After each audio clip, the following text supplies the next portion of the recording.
Welcome to Represent NYC, Manhattan Neighborhood Network's weekly program for elected officials. I'm Assemblymember Linda B. Rosenthal, and I represent the Upper West Side and parts of the Clinton Hell's Kitchen neighborhood in Manhattan. I'm very happy to be joined today by Katie Goldstein, Executive Director of Tenants and Neighbors, an organization that is dedicated to educating and empowering tenants, preserving affordable housing, and helping to build livable and diverse communities in the process. I've invited Katie to join me today because of all the important work that Tenants and Neighbors has been doing to protect rent-regulated tenants. While I work on a myriad of issues in Albany, including consumer protection, education, animal welfare, campaign finance reform, and environmental protection, and women's rights, tenant protection and affordable housing are areas of particular importance to me and my constituents. Each and every day, constituents come into my office complaining about being harassed by their landlords or management companies. This week alone, I was contacted by 3 rent-regulated tenants who are each facing eviction. And sadly, this is not a new trend. Landlord harassment of tenants is at an all-time high because landlords know that they can cash in on vacant rent-regulated units.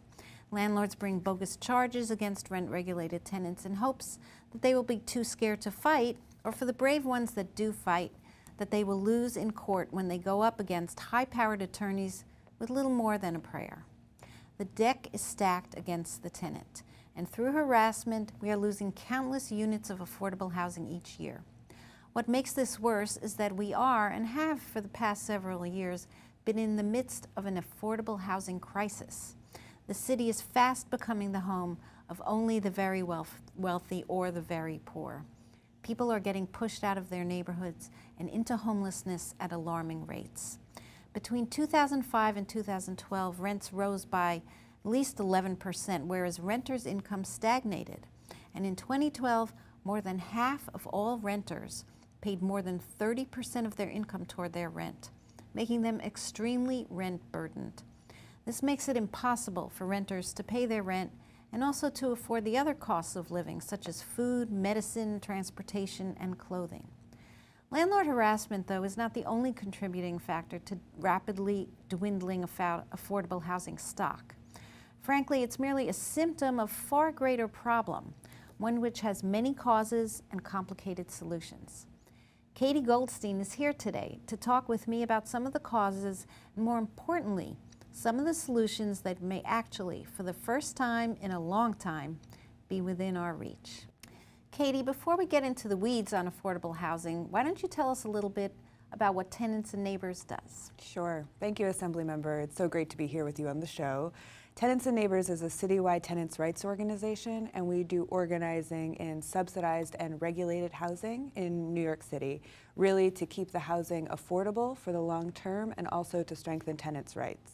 And we do that through grassroots tenant organizing in many neighborhoods throughout the city, and also through policy and legislative campaigns at the city, state, and federal level. Excellent.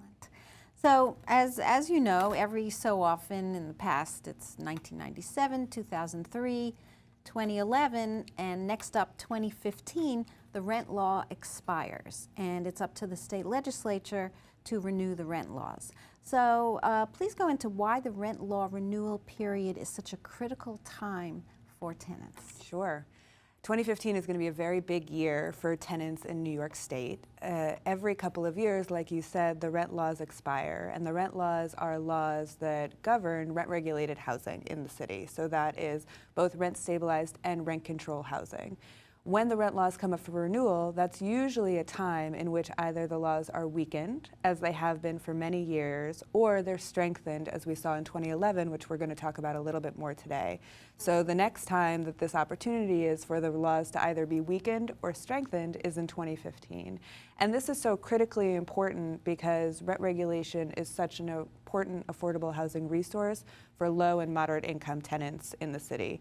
Rent stabilization is the largest source of affordable housing for low-income tenants, and it's extremely important for there to be strengthening protections to make sure there aren't loopholes in the rent laws in which rents can be raised, making it increasingly unaffordable for low and moderate income tenants in the city. Okay, well, for decades, anytime the rent laws have come up for renewal, tenants have faced rollbacks in the protections that keep their housing affordable. So in 2011, we did gain some small victories. However, we left a lot on the table to be decided in 2015. So what do you think are some of the items that we have to look forward to in the negotiations on renewing the rent laws? So 2011 was an amazing year and an amazing victory for the tenant movement because we were able, for the first time in decades, to actually renew the rent laws with strengthening amendments. So there were small strengthening amendments. They were by no means what was really necessary to try to solve the affordable housing crisis that's happening in the rent-regulated housing stock in New York City. In 2015, what we're really hoping for is the following things. We really want to see the repeal of vacancy decontrol, which is the means by which we lose rent-regulated apartments. We want to see the major capital improvement charges to become surcharges rather than to be permanently on the rent, and to close other loopholes in which rent-regulated rents come to an unaffordable level. Okay. Well, you know, in Albany, we see the juxtaposition of truckloads full of campaign contributions being doled out versus teams of tenants, advocates who, you know, don't have high dollars to contribute, converging on Albany to try to persuade legislators their point of view. Often, and in the past, it's been that money speaks louder. But as we know, coming up, organizing tenants and getting them to Albany and making sure every legislator knows that the residents of their districts are demanding stronger rent laws will be actually very important. I wonder if you'd describe some of that activity. Sure. There's no question in our mind that the real estate lobby has an enormous amount of power. But then our job is to build the strongest tenant movement possible. And we know that that's happening in many neighborhoods throughout the city. So I think that some of the things that have really contributed to us having a much stronger tenant movement is that there is such amazing grassroots organizing happening at the neighborhood level, and because really the affordability crisis is at the center stage. This has been something that our members have been dealing with for years and years, but really we're seeing the worst affordability crisis that rent-regulated tenants have ever seen, with over a third of rent-stabilized tenants paying half and more of their income towards rent. So that's what you're talking about. People are making choices about whether or not they're going to be able to stay in their homes or communities, or they're going to have to leave. And so this is really the question for New York City right now, is whether or not these tenants are going to be able to stay in their homes and neighborhoods. And what we also know in New York City is that we have a very vibrant tenant movement.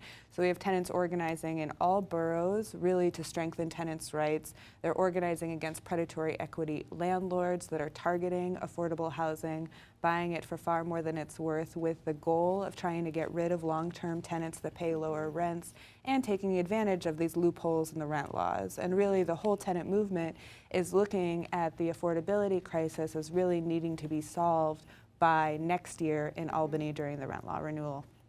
And you know, one way of ensuring that we continue to have affordable rents is by preserving the affordable housing that we currently have. Of course. I mean, developing new housing is one part, but the part that really will be the focus of Albany next year will be renewing rent protections for tenants. Right. And one of the major efforts is to repeal vacancy decontrol.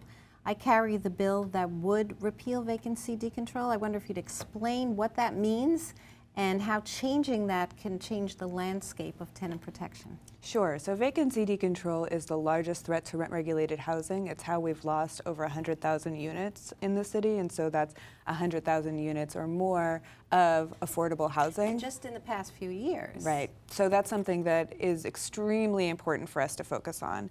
So vacancy decontrol is a loophole in the rent laws that when the rent hits $2,500, and the unit becomes vacant, then it becomes deregulated. So it goes from being a rent-regulated unit to a market rate unit. The difference between a market rate unit and a rent-regulated unit, in a rent-regulated unit, your rent is regulated, right? It increases by a percentage every year or every 2 years. You have the right to a guaranteed lease renewal, which is an extremely important protection for rent-regulated tenants. And also, if you have bad conditions or services in your building, you have a recourse. there's lots of incentive for trying to get rid of rent-regulated units because landlords are interested in trying to charge whatever the market can bear, which is true for market rate tenants. So there's lots of interest in trying to get the rents to the decontrol threshold and then trying to get tenants out of the unit in order to deregulate it so it becomes market rate. And then there's, market rate tenants have very few protections. They don't have a guaranteed lease renewal, and also their rent can go up whatever the market can bear. And as we've seen in many neighborhoods throughout the city, rents have jumped significantly by hundreds, sometimes even thousands of dollars in the past few years. And so vacancy decontrol is extremely important to repeal. And yes, market rate tenants, and they often are scared to complain because the landlord can say, you know what, you're in trouble, I'm not renewing your lease. So they really have a dire plight if they can't afford their rent, and if they choose, not to complain, they just live in conditions and pay huge amounts of money for them. But for vacancy decontrol, I believe it also provides an incentive for landlords to harass tenants out. No question about that. And I would say not only an incentive to harass tenants out, but also to have high turnover in buildings. So the way that rent-regulated rents are increased are by a couple of mechanisms. And so lots of owners are thinking about the vacancy decontrol number, that 2,500, as really a mark to get to. So how do they get to that mark?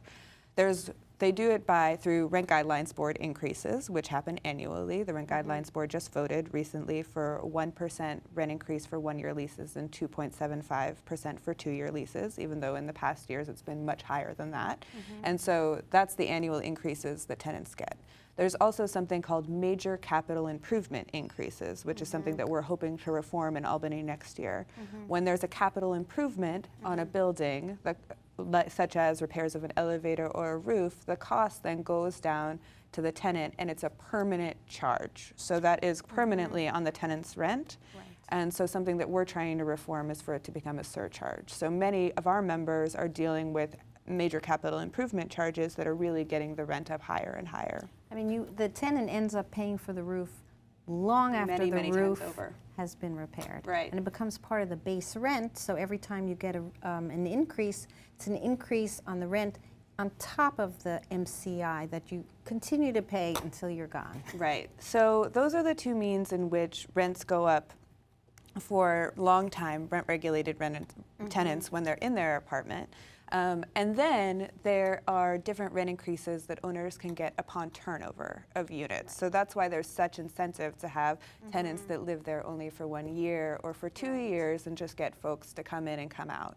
Because upon turnover, an owner can charge something called a vacancy allowance, which is that they can add 20% to the rent. And then they can also do individual apartment improvement increases. And so that means that if they do renovations in the apartment, then they can add 1/40th to the rent if the building is under 35 units, and they can add 1/60th to the rent if it's over 35 units. So this is extremely significant because we're seeing the loss of rent-regulated units because they're getting to this decontrol threshold of 2,500.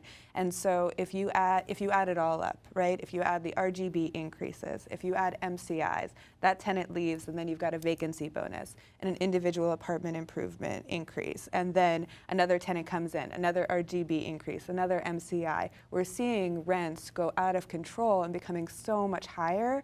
And that means that a real question for us is whether or not rent-regulated housing will continue to be an affordable housing resource. If we've got over 30% of rent-regulated tenants, rent-stabilized tenants, who are paying 50% or more of their income towards paying for their rent, that's not an affordable apartment. That's not an affordable situation. Exactly. And there are also issues with oversight, because often if a tenant leaves, let's say the tenant passes away and they've been paying $1,000. So the landlord would have to plow a lot of money into that apartment in order for it to reach the threshold of 2,500. It's really not anything that's supervised. So a landlord can say, for example, that they outfitted in, the best appliances, et cetera. Does anybody check that that's true? So we've had a long campaign of trying to reform the state housing agency, the Division of Homes and Community Renewal. And there were some strengthening regulations that we were able to win, but it's true, there is a question of oversight and making sure that these loopholes in the rent laws are not being taken advantage of for those means. I would also say that the reason that we need to reform the rent laws so significantly is because they, even through legal means, they're able to get the rent extremely high. So even though there are unscrupulous landlords who do all of these increases and get the rent up and lie on the rent registration, of course that happens, there are also owners that are just looking as turnover as profitable, even if they do the repairs, even if they repair the entire apartment, because it's so lucrative for them in order to get it onto the rent. Right, exactly. And there's also the problem of the look-back period. We have someone now in my office who has been there for more than 4 years, and she came to the realization that she is being gouged in her rent because her apartment should not have been deregulated. Right, and so we've seen that a lot for our members as well. Illegal overcharges is a large issue, and really, a means in which it shows to us that there needs to be more education for folks knowing that they live in rent-stabilized units. And so, many people call our office with an issue and they might not know if they're a rent-stabilized tenant. And so that's something for us to really do mass education efforts in our own neighborhoods and communities to make sure that tenants know that they're rent-regulated, know what those rights are, and also know, I just went through a very complicated system about how rents are calculated in rent-regulated apartments, but that's important for every rent-stabilized tenant to know, to make sure that they're very clear about what are the issues facing them as a rent-stabilized tenant. Oh, exactly.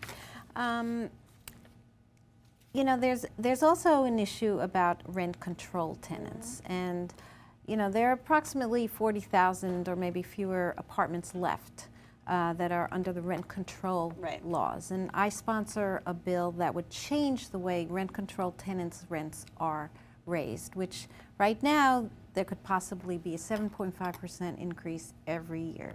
And so people used to say, well, rent control apartments are $100 a month. Well, actually, a lot of the seniors who've been in their apartments forever now have rents of over $2,000 going up every year. They just can't afford it. Right. That's true for many of our rent-controlled members, and so I'll just take a moment to describe the difference between rent control and rent stabilization, because rent regulation is the overall system, and in that there's rent stabilization, which we've mostly been talking about, and then also rent control. So rent control is an older system, and so it means that a tenant would have had to mostly live in their apartment since 1971, which means that many of the tenants who are rent controlled are elderly tenants. So there are many of the seniors in our communities. And they do face these extremely high up to 7.5% rent increases every year. And they also have a higher calculation for if there's a major capital improvement for their maximum, it's much higher for them. So and they also get something called the fuel pass along, which is $20 to $40 per room for fuel costs.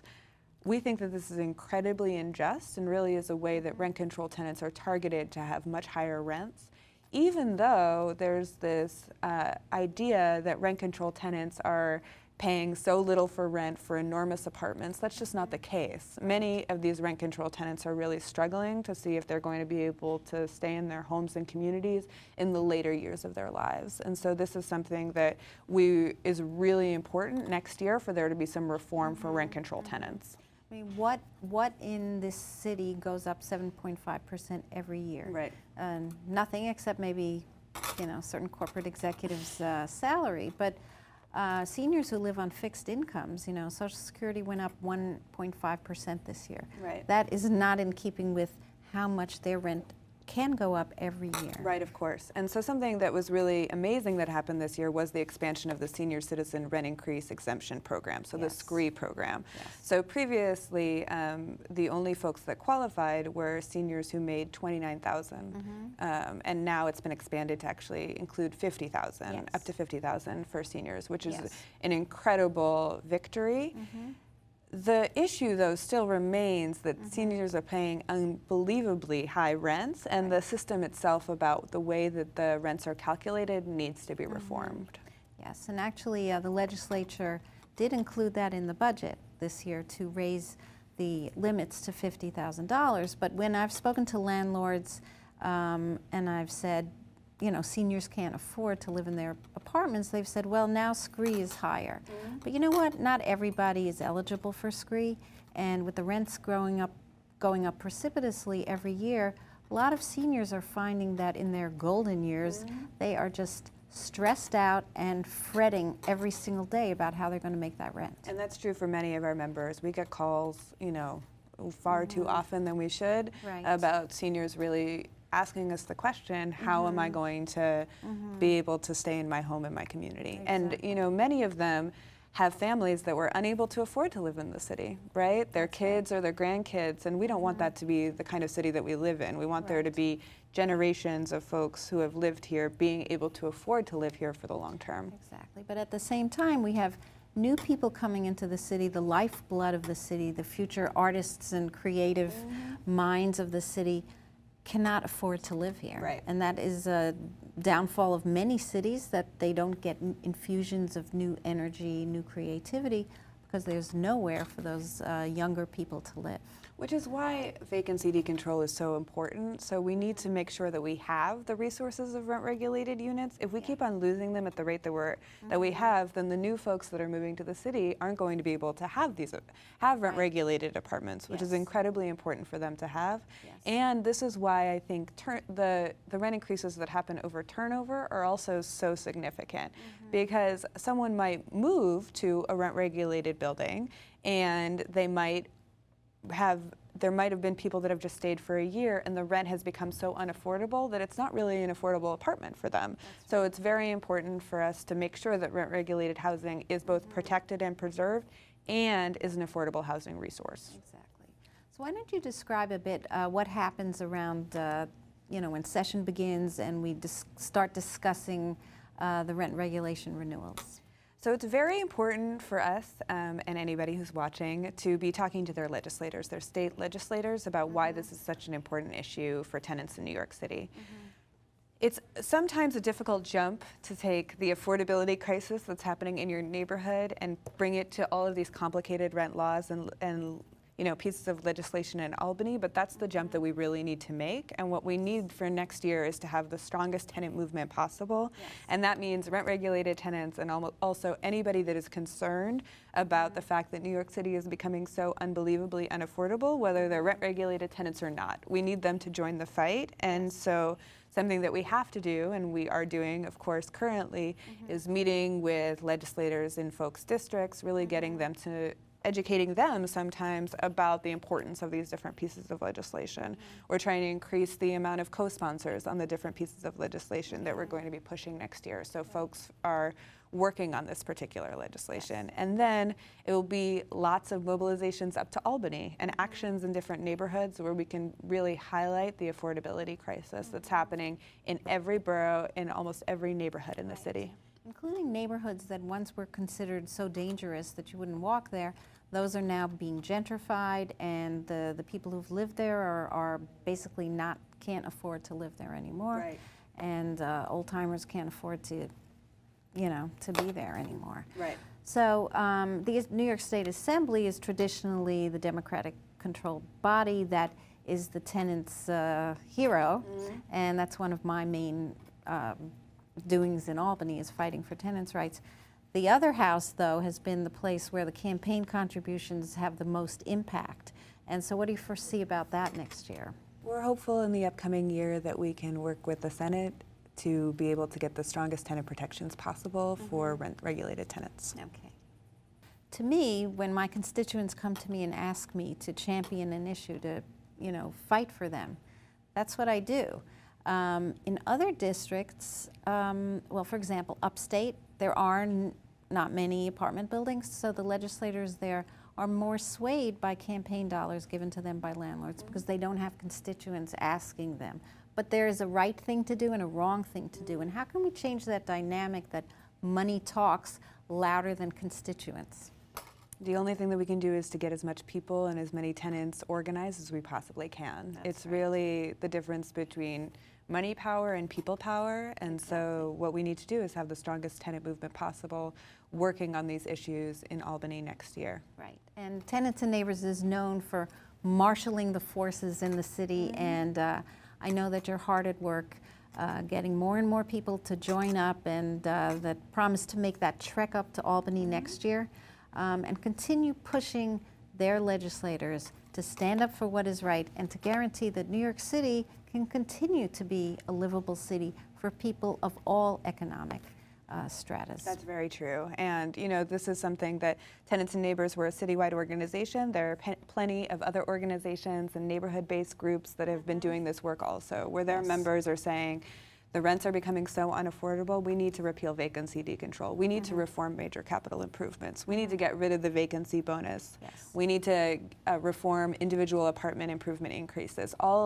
There's really is a swelling of tenants in the city that are mobilized and ready to fight for this next year. Well, I am so looking forward to working with you and all the coalitions involved to strengthening the rent laws, making New York City a more livable place for everybody, and ensuring that tenants have more rights in the future. Of course. So thank you so much for being here. Thank you, Assemblymember. Okay. Thank you, Katie, for joining me today, and thank you to Tenants and Neighbors for all the important work that it does to advocate on behalf of rent-regulated tenants across the city. Again, I'm Assemblymember Linda B. Rosenthal, and if you or someone you know is having problems with their landlord or any other issue, please feel free to contact me, or you can also drop by my district office located at 230 West 72nd Street, Suite 2F as in Frank. We're open from 10 a.m. to 5 p.m. Monday through Friday for walk-ins. Thank you for tuning in to represent NYC on Manhattan Neighborhood Network.